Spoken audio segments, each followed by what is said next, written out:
সম্মানিত ভাই বন্ধুরা, আসসালামু আলাইকুম। আজকে আমরা জলপাইয়ের আচার বানাবো। দেখতে পাচ্ছেন ঝাল মিষ্টি।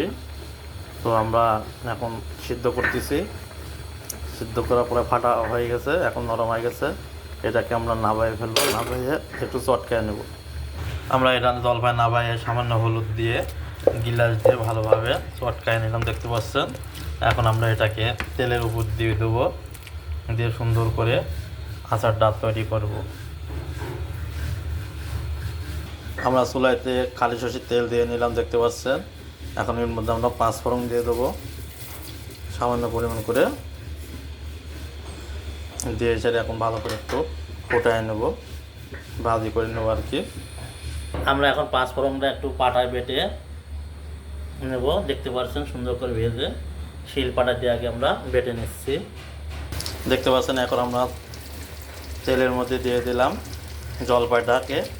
এখন সুন্দর করে নাড়বো যাতে তলায় না লেগে যায়, সেদিকে আমরা অবশ্য খেয়াল রাখবো।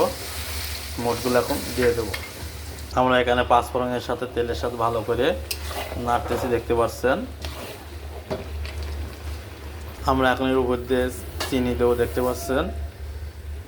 আমরা এখানে জলপাই নিয়ে নিয়েছি আজকে 2টা মিলে 7 কেজি, আপনাদের আরও দেখাই দেবো। তো 7 কেজির মধ্যে আমরা জলপাই সাথে চিনি দেবো মাত্র 3.5 কেজি।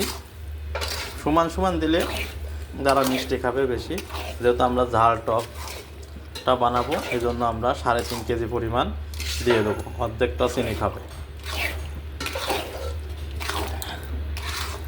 দেখতে পাচ্ছেন। আমাদের কালারটা সুন্দর আসছে, এখন আস্তে আস্তে কালার চলে আসবে। আর আমরা অবশ্যই নাড়াতে থাকবো যাতে তলায় না লেগে যায়, সেদিকে অবশ্য খেয়াল করব।